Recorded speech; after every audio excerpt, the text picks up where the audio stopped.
कुछ दरवाजे रात में नहीं खोलने चाहिए, और अगर गलती से खुल भी जाएं तो वो फिर कभी बंद नहीं होते। उस रात भी दरवाजा खुला था, पर मेहमान कोई इंसान नहीं, एक मासूम शैतान था जो खुशियां नहीं, मौत का पैगाम लेकर आया था।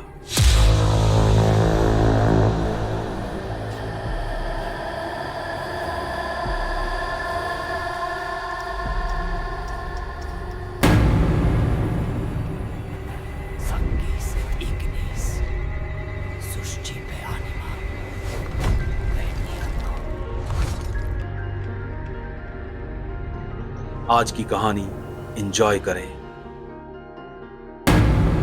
जनता कॉलोनी शहर की एक कच्ची बस्ती। ये शहर के उस हिस्से में थी जहां नगर निगम की गाड़ियां केवल चुनाव से पहले आती थी। टूटी सड़कों, टिन की छतों और बदबू मारते नालों के बीच जिंदगी किसी तरह रेंग रही थी। साल जाने को था, और जाता हुआ साल यहाँ के बच्चों को कुछ खुशियां जरूर दे जाता था। यहाँ बच्चों के लिए साल का सबसे बड़ा त्योहार क्रिसमस होता था, क्योंकि इसी एक दिन उन्हें बिना मांगे कुछ मिल जाता था। हर साल की तरह इस बार भी कॉलोनी के बाहर एक बड़ा सा बैनर टंगा था, क्रिसमस जॉय ड्राइव, पुराने खिलौने, नई खुशियां।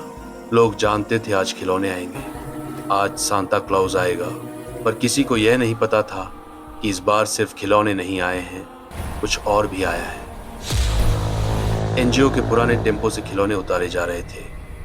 टेडी बेयर, टूटी फूटी डॉल्स, प्लास्टिक की गाड़ियां, और फिर लकड़ी का एक छोटा सा सेंटा क्लॉज। उसका लाल रंग जगह जगह से उखड़ा हुआ था, आंखें काली थीं, इतनी गहरी कि लगता था जैसे कि वो जिंदा हो। उसके साथ सांता का एक रबर मास्क भी था। अजीब बात यह थी कि उसे छूते ही उंगलियों में ठंड दौड़ जाती। एनजीओ की एक वॉलंटियर ने जैसे ही मास्क उठाया, उसे लगा किसी ने उसकी कलाई पकड़ ली हो। वह झटके से पीछे हट गई। अजीब मास्क है, पर बच्चों को पसंद आएगा, उसने हंसकर कहा। उस वक्त अगर कोई ध्यान से सुनता तो शायद उसे घंटी की हल्की सी आवाज सुनाई देती। राजू 10 साल का था, हमेशा चुप रहने वाला। उसके पिता शराबी थे, माँ दूसरों के घरों में झाड़ू पोछा करती थी। राजू ने बचपन बहुत जल्दी देख लिया था। वह जानता था हर मुस्कुराहट के पीछे कुछ छिपा होता है। जब खिलौने बांटे जा रहे थे, राजू की नजर सीधे उस लकड़ी के सांता पर जा ठहरी। उसने जैसे ही उसे उठाया, उसके हाथ कांप गए। अरे देखो, राजू को तो ठंड लग रही है, किसी बच्चे ने मजाक उड़ाया। राजू कुछ नहीं बोला, वह बस सांता की आंखों में देखता रहा। उस रात उसने सपना देखा, बर्फ गिर रही थी, लेकिन बर्फ का रंग सफेद नहीं, लाल था, खून जैसा लाल। और कहीं दूर से एक आवाज उसके कानों में गूंजने लगी, लिस्ट तैयार हो रही है, सबका हिसाब होगा। राजू की आंख खुल गई, वो डर से कांप रहा था। क्रिसमस की रात कॉलोनी में रोशनी थी।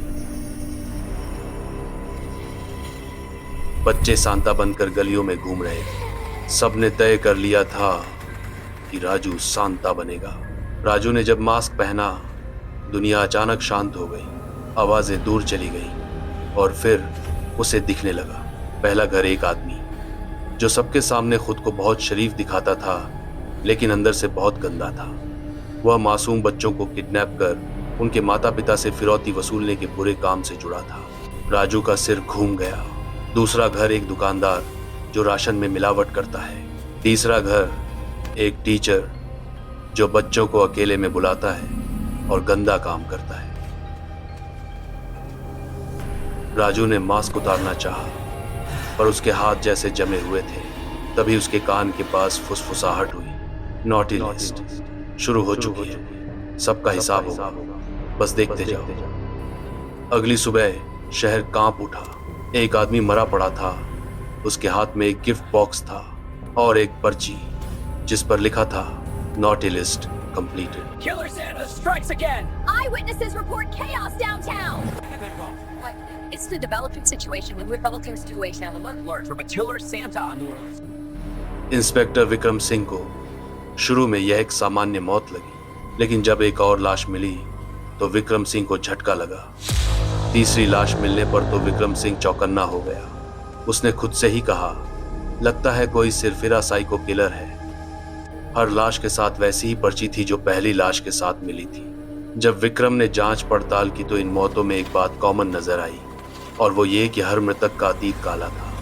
वो सब किसी न किसी तरीके से बुरे कामों से जुड़े थे। विक्रम सिंह को ये तो समझ आ चुका था कि जो कोई भी किलर है वो समाज से बुरे लोगों का सफाया करके काम तो अच्छा कर रहा है, पर कानून हाथ में लेना भी जुर्म है। विक्रम ने उसे पकड़ने के लिए दिन रात एक कर दिया, और उधर राजू भी पहले जैसा नहीं रहा।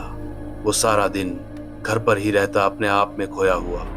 उसकी माँ उसे देखकर परेशान होती। बहुत बार पूछने पर भी राजू कुछ ना बताता। राजू अब सो नहीं पाता था। उसे हर चेहरे के पीछे उसका सच दिखता। रात में लकड़ी वाला सांता उसके पास आ बैठता और उससे कहता, तू सिर्फ देख रहा है बच्चे, पर फैसला मैं कर रहा हूँ। राजू डर से रोने लगता और सांता हंसता रहता। पुरानी फाइल्स की छानबीन करते हुए इंस्पेक्टर विक्रम को एक पुराना केस मिला। 30 साल पहले का एक केस। एक अनाथालय, क्रिसमस की रात। एक सनकी आदमी जो सांता बनकर आता और बच्चों को मार डालता, और गलती से उसे कोई ये करते हुए देख लेता तो वो उसे भी मारकर सांता के कपड़े पहनाकर अपने साथ ले जाता और बर्फ में दफन कर देता। लेकिन वो ज्यादा दिन तक खुद को बचा नहीं सका। एक रात वो पकड़ा गया। लोगों ने उसे पकड़कर अनाथालय के तहखाने में बंद कर दिया और आग लगा दी। उसके बुरे कामों की सजा गांव के लोगों ने उसे दे दी। मरते वक्त वह चिल्लाया, मैं हर क्रिसमस की रात वापस आऊंगा। पुरानी फाइल पढ़ते पढ़ते इंस्पेक्टर विक्रम का माथा ठंडा पड़ चुका था। अनाथालय, क्रिसमस की रात, सांता के कपड़ों में एक साइको किलर। पर एक बात अब भी समझ से बाहर थी। अगर वो मर चुका था तो फिर ये हत्याएं कौन कर रहा है? विक्रम ने फाइल का लास्ट पेज पलटा। उस पर एक फोटो स्टेपल की हुई थी। सांता क्लॉज की टूटी हुई लकड़ी की गुड़िया, चेहरे पर उखड़ा लाल रंग, काली खोखली आंखें। विक्रम चौंक गया। ये तो वही गुड़िया है जो उसने बस्ती में छानबीन के दौरान एक घर में देखी थी। उसने तुरंत कांस्टेबल से पूछा, उस बस्ती में ये गुड़िया कहां से आई? कांस्टेबल बोला, सर, क्रिसमस चैरिटी के लिए एनजीओ की गाड़ी आती है जो पुरानी चीजें और खिलौने बस्ती के बच्चों को दे जाती है। हो सकता है ये गुड़िया भी इसी तरह किसी बच्चे को एनजीओ से मिली होगी। विक्रम को अब इस केस से जुड़ी हर तस्वीर साफ दिखने लगी। विक्रम को सब समझ आने लगा। जो आदमी आग में मरा था वह बच्चों को मारने वाला इंसान नहीं बचा था। उसकी इंसानियत उसी आग में जल गई थी। जो बचा था वह एक टूटा हुआ अतीत था। वो अब एक ऐसी आत्मा थी जो अच्छे बुरे का फैसला खुद करने लगी थी। और जब वह क्रिसमस की रात लौटा तो उसने बच्चों को नहीं बल्कि उन बुरे लोगों को सजा देनी शुरू की जिनकी वजह से मासूमियत मारी जाती है। विक्रम की उंगलियां कांप उठी। अब वह समझ चुका था यह कोई साधारण हत्या नहीं थी। यह एक हिसाब था जो 30 साल से बाकी था। फाइल के नीचे एक और नोट था जिस पर पहले किसी ने ध्यान नहीं दिया था। उसमें लिखा था, घटना से ठीक पहले अनाथालय के बेसमेंट से लकड़ी की सांता डॉल गायब पाई गई। विक्रम की धड़कन तेज हो गई। उसने दोनों तस्वीरें साथ रखी। फाइल की गुड़िया और राजू के घर की गुड़िया एक ही थी। उसी पल पुलिस कंट्रोल से कॉल आया, सर, अगली नॉटी लिस्ट वाली लाश मिली है। लोकेशन जनता कॉलोनी। विक्रम को समझते देर ना लगी। वही इलाका जहां से राजू की रिपोर्ट आई थी, वही बच्चा जो सांता बना घूम रहा था। विक्रम ने फाइल बंद की। अब उसे यकीन हो चुका था जो लौट रहा था वो राजू के जरिए ही लौटा था। उसने जीप स्टार्ट की और पुलिस टीम जनता कॉलोनी की तरफ निकल पड़ी।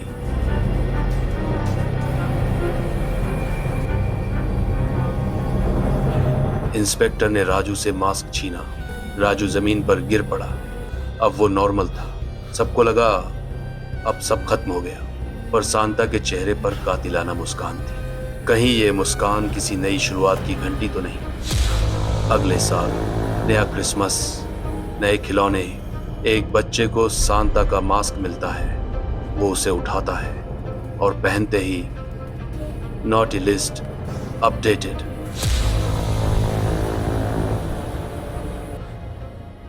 फ्रेंड्स, उम्मीद है ये कहानी आपको पसंद आई होगी। अगर ये कहानी आपको अच्छी लगी तो प्लीज़ इसे लाइक करें, शेयर करें और चैनल पर नए हैं तो सब्सक्राइब करना मत भूलिएगा। मिलते हैं एक और नई कहानी के साथ। Thank you friends.